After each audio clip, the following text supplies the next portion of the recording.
এ পর্বে আমরা আমাদের যে প্রজেক্ট করছিলাম তার একটা ব্যাকগ্রাউন্ডের অংশ রেখেছিলাম, সেই অংশের কাজ করা দেখব। অর্থাৎ এখানে আমরা হেডিং, টেক্সট এবং বাটনগুলো রাখবো ফ্রন্টে, এবং এই অংশটা টোটালি একটা ইমেজের ব্যাকগ্রাউন্ড দিব।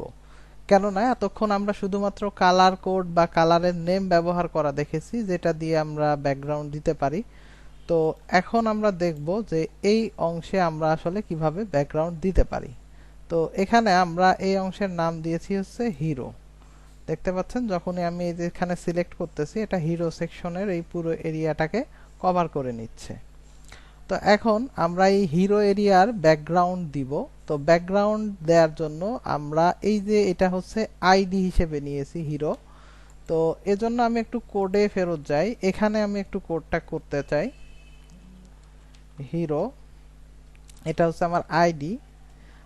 তো এখানে আমরা এখন ব্যাকগ্রাউন্ডের কিছু বিষয় লিখব। যেমন আমরা এখানে যখন ব্যাকগ্রাউন্ড লিখছি, দেখতে পাচ্ছেন যে এখানে কিন্তু অনেকগুলো আপনার টপিকস সাজেস্ট করছে আমাদের এক্সটেনশন যেটা ইউজ করেছিলাম, বা আমাদের যে এডিটর রয়েছে ভিএস কোড, সেখান থেকে। যেমন ব্যাকগ্রাউন্ড কালার, ইমেজ, তারপরে পজিশন, রিপিট, এরকম অনেকগুলো বিষয় আসলে এখানে রয়েছে।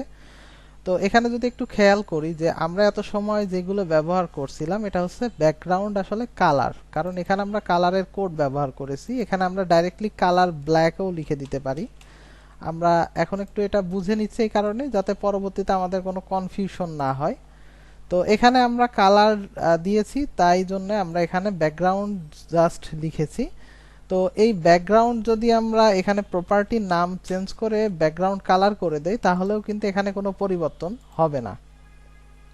কিন্তু যদি আমরা এখন এই কালার অংশটা কেটে এখানে ইমেজ লিখে দিই, তাহলে কিন্তু আমাদের এখান থেকে ব্যাকগ্রাউন্ডটা টোটালি রিমুভ হয়ে যাচ্ছে। এর কারণ হচ্ছে যে আমরা এখানে স্পেসিফিক ভাবে বলে দিচ্ছি এটা হচ্ছে ইমেজ আকারের একটা ব্যাকগ্রাউন্ড এখানে আসবে।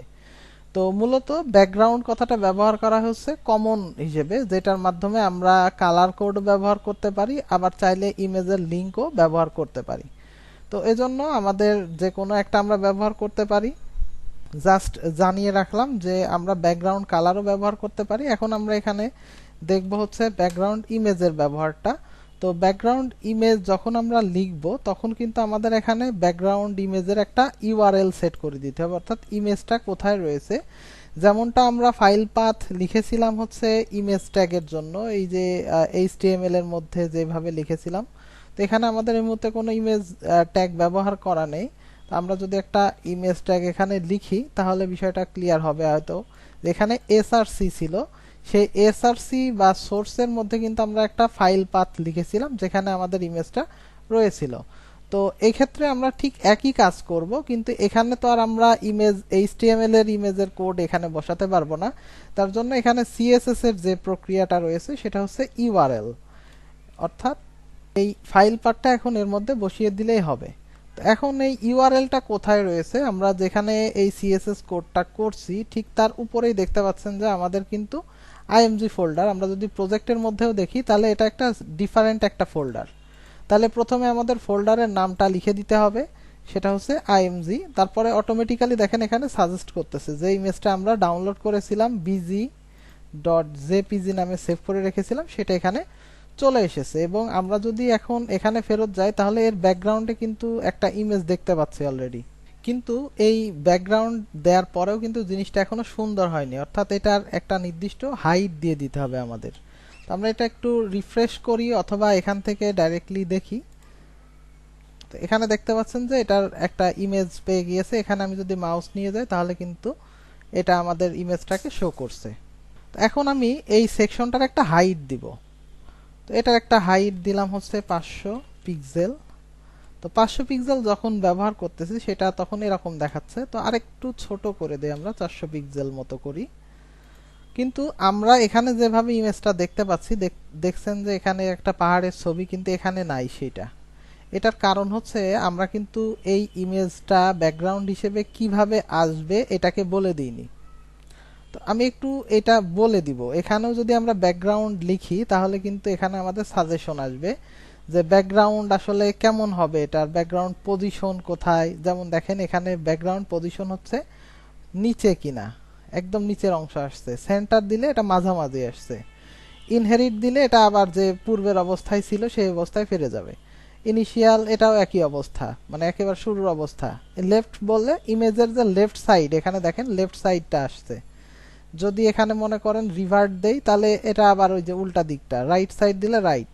এরকম ভাবে আমরা কিন্তু ব্যাকগ্রাউন্ডের পজিশনটা সেট করে দিতে পারি। তো আমি চাচ্ছি যে ব্যাকগ্রাউন্ডটা একেবারে সেন্টারাইজড হয়ে থাক। তো এখানে এটা ইমেজ সেন্টারে আসছে, কিন্তু এখানে তারপরেও কিন্তু আমি পুরো ইমেজটা দেখতে পাচ্ছি না। তো এটা আসলে কিভাবে লিখতে পারি? এখন এটার জন্য ব্যাকগ্রাউন্ডের আরেকটা ভ্যালু আমরা ব্যবহার করতে পারি, সেটা হচ্ছে ব্যাকগ্রাউন্ড সাইজ। আমি যদি একটু এরকম ভাবে নিচের দিকে যাই তাহলে এখানে একেবারে সবার শেষে ব্যাকগ্রাউন্ড সাইজ অপশন রয়েছে, সেখানেও আমাদের বেশ কিছু এরকম প্রপার্টির ভ্যালু রয়েছে। একটু খেয়াল করুন, অটো দিলে এখন যে অবস্থায় রয়েছে সেই অবস্থায় থাকবে, কন্টেইন দিলে এই ইমেজের সাইজটা ঠিক যতটুকু ঠিক সেভাবে এটা দেখাবে, কভার দিলে পুরো এরিয়াটাকে সে কভার করে ফেলবে, ইনহেরিট দিলে আবার আগের অবস্থা, ইনিশিয়ালও একই, এবং আনসেট তো আনসেটই, কোনো ভ্যালু আমরা সেট করি নাই। তো আমরা সাধারণত যদি এরকম ভাবে দেই তাহলে এখানে এটা পুরো এরিয়াটাকে কভার করে দিচ্ছে, অর্থাৎ এই সাইজ যত বড়ই করি না কেন, অর্থাৎ এই জায়গায় যদি আমি 400 জায়গায় 1400 দেই তারপরেও কিন্তু আমার এই ইমেজটা ঠিকঠাকভাবে চলে আসবে। তো যাই হোক, আমি এখন এটা 400ই রাখছি, রেখে আপনাদেরকে আরো কিছু ব্যাকগ্রাউন্ডের এই প্রপার্টি সম্পর্কে ধারণা দেওয়ার চেষ্টা করব। তো আমরা কয়েকটা জিনিস শিখলাম, ব্যাকগ্রাউন্ড পজিশন করতে হয় কিভাবে, যে ব্যাকগ্রাউন্ডের ইমেজটা আসলে কোন অংশটুকু আমরা দেখাবো, সাইজ হচ্ছে ব্যাকগ্রাউন্ডটা আসলে কতটুকু অংশ আমরা এখানে শো করতে চাচ্ছি। এটা আমরা এইভাবেও ব্যবহার করতে পারি, ব্যাকগ্রাউন্ড সাইজ হচ্ছে 50%, এভাবে পার্সেন্ট করেও কিন্তু দিতে পারি। কিন্তু এখানে লক্ষ্য করবেন যে এটা যখনই আমি এরকম 50% হিসেবে দিচ্ছি তখন কিন্তু এই সাইডে একবার রিপিট হচ্ছে, এই সাইডে একবার রিপিট হচ্ছে, অর্থাৎ এটা রিপিটেড একটা ইমেজ শো করছে। যেমন আমরা এখানে লেফটে দেই, দেখেন যে এটা যতটুকু জায়গা কভার করতে পারছে তার পরের অংশ থেকে আবার এটা নতুনভাবে রিপিট হয়ে ইমেজটা আসছে, এবং নিচের দিকেও যতটুকু বাকি থাকছে সেভাবে আবার এটা রিপিট হচ্ছে, অর্থাৎ একটা ইমেজ বারবার রিপিট হয়ে আসছে। এখন আমরা কিন্তু চাইলে এই রিপিটটা অফ করে দিতে পারি, সেটা করা যায় হচ্ছে ব্যাকগ্রাউন্ড রিপিট, এখানে যে অপশন রয়েছে তার মাধ্যমে। এখানে আমরা লিখে দিতে পারি নো রিপিট। তো এখানে খেয়াল করেন যে এখানে যদি আমরা নো রিপিট দিয়ে দেই তাহলে কিন্তু এই জিনিসটা রিপিটেড হচ্ছে না, অর্থাৎ একটু খেয়াল করেন যে এখানে বারবার রিপিট হয়ে উপরে নিচে যে অংশটুকু খালি থাকছিল ইমেজের অংশটা এসে কভার করছিল, কিন্তু যখনই আমি এটা নো রিপিট করে দিচ্ছি তখন কিন্তু এটা আর রিপিটেড ভাবে আসছে না। তো এখন আমি যদি এটা 100% করে দিই, একটু খেয়াল করেন, এটাকে আমি এখন 50 থেকে 100 করে দিলাম, তাহলে এখন আগের থেকে আরেকটু ভালোভাবে আসছে। অর্থাৎ এক্ষেত্রে আমি যদি এটারে কভার দিয়ে দেখাই, এখানে কভার ছিল, কভারে যেমন আসছে এখানে এই 100% দিলেও ঠিক তেমনই আসছে। এবং এটাকে যদি সেন্টার রাখি তাহলে আর এখন ভ্যালুর কোনো পরিবর্তন হচ্ছে না, কারণ আমরা এই টোটাল এরিয়াটা কভার করতে বলেছি। তো এখন আমরা আরো একটা প্রপার্টির ব্যবহার দেখব ব্যাকগ্রাউন্ডের। যেমন আমরা এখানে দেখেন এখন স্ক্রল করছি, এর সাথে কিন্তু ইমেজটাও স্ক্রল হয়ে উপরে চলে যাচ্ছে।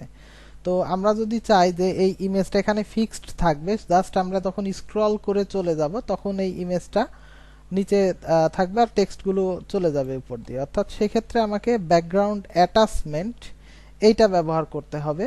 তো সেক্ষেত্রে আমি ব্যাকগ্রাউন্ড অ্যাটাচমেন্টের মধ্যে যদি ফিক্সড করে দেই জিনিসটাকে, তাহলে একটু দেখেন যে এখন আমি স্ক্রল করছি, ইমেজটা কিভাবে একটা সুন্দর ইফেক্ট নিয়ে আসছে। অর্থাৎ এটা যখন আমি একেবারে টপ থেকে আসি, তো শুরুতে এরকম অবস্থায় হয়তো থাকছে, এরকম থাকছে, যখন আমি এটা স্ক্রল করছি তখন এটা উপরের দিকে এরকম উঠে যাচ্ছে। তো এটা হচ্ছে ব্যাকগ্রাউন্ড যে অ্যাটাচমেন্টের কাজ, সেটা আমি এটাকে আবার একটু জুম করে নিচ্ছি। ওকে, তো এখন আমরা ব্যাকগ্রাউন্ড অ্যাটাচমেন্টের কাজটাও আশা করি বুঝতে পেরেছি। তো এখন আমরা এগুলোকে একটু কপি করে আসি। এখানে আমাদের সিএসএস কোডের যে হিরো একটা আইডি লিখে রেখেছিলাম, সেখানে এটাকে পেস্ট করে দিলাম। এরপরে আমরা ব্যাকগ্রাউন্ডের আর একটি মজার কাজ দেখব। এখানে আসলে ব্যাকগ্রাউন্ডের আরো কিছু প্রপার্টি রয়েছে, যেমন হচ্ছে এটার ব্যাকগ্রাউন্ড ক্লিপ, তারপরে ব্যাকগ্রাউন্ড অরিজিন, এই টাইপের। তো এগুলো সাধারণত আমরা খুব একটা ব্যবহার করি না, তারপরেও এটা আমরা পরবর্তীতে প্রজেক্টে যখন কাজ করব তখন এটা নিয়ে আরো দেখব। এই মুহূর্তে যদি আপনারা দেখতে চান তাহলে এই প্রপার্টিটা লিখে একটু সার্চ করলে W3 স্কুলের সাজেশন পেয়ে যাবেন। তো এখন আমরা আরেকটা যে প্রপার্টি কথা বলছিলাম সেটা হচ্ছে আমরা এই যে ব্যাকগ্রাউন্ডে একটা কাজ করা যায়, সেটা হচ্ছে এই যে ব্লেন্ড মোড, এই জিনিসটা। তো এটা এখন আমরা একটু ব্লেন্ড করব। তার জন্য আমরা এখানে যেটা করব, যে এখানে ব্যাকগ্রাউন্ড হিসেবে কিন্তু আমরা একটা ইমেজ ব্যবহার করেছি, তো আমরা চাইলে কিন্তু এখানে ব্যাকগ্রাউন্ড হিসেবে দুইটা ইমেজ ব্যবহার করতে পারি। তো চলুন দেখে নেই যে এটা কিভাবে করা সম্ভব। তো এর জন্য আমরা একটু প্রজেক্ট 1 এর কাছ থেকে একটা ইমেজ ধার করে নিয়ে আসি। এটা হচ্ছে হিরো ইমেজ। তো এখানে আমি এটাকে বসায় দিচ্ছি, জাস্ট কপি করতেছি পুরো নামটা।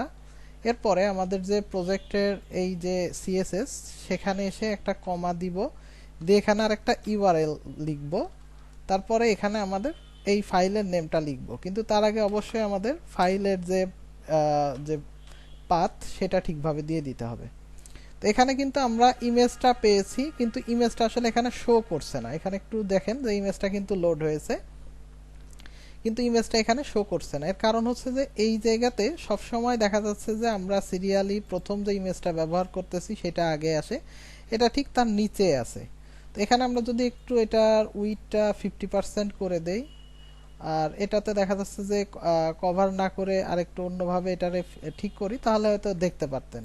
তো এখন আমরা এটার অন্য কাজে যাব না, সেক্ষেত্রে আমরা দেখতে চেয়েছি হচ্ছে ব্যাকগ্রাউন্ডের এই যে ব্লেন্ড মোডের ব্যবহার। তো আমরা এখানে অলরেডি দুইটা ইমেজ ব্যবহার করেছি। তো এখন দেখেন একটু মজার বিষয়, যে আমরা এটা একটু এরকম এই যে কালার দিলে দেখতে পাচ্ছেন যে এখানে কিন্তু দুইটা কালারের আসলে একটু ম্যাচ করে গিয়েছে আর কি, একটু ফাইন হয়ে গেছে। এখানে এই যে পাহাড়ের যে ইমেজটা ছিল এখানে, তারপরে কালার বার্ন এরকম দিতে পারি আমরা, এই যে পাহাড়টাও দেখা যাচ্ছে এক্ষেত্রে।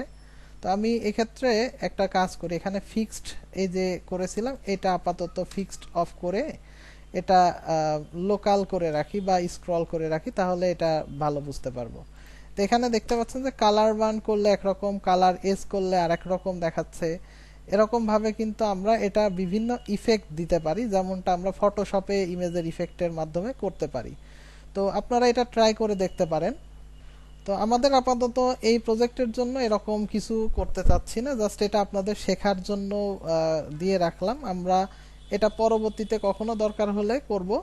তো জাস্ট এটুকু আমরা দিয়ে রাখছি এখন, এবং এইটাই আমাদের এখন ফাইনাল কোড হিসাবে সেভ করে রাখছি। এবং নেক্সট প্রজেক্টে আমরা কিভাবে এই অংশটাকে আরো বেশি সুন্দর করতে পারি তার জন্য কাজ করব। সে পর্যন্ত সবাই সাথেই থাকেন। ধন্যবাদ।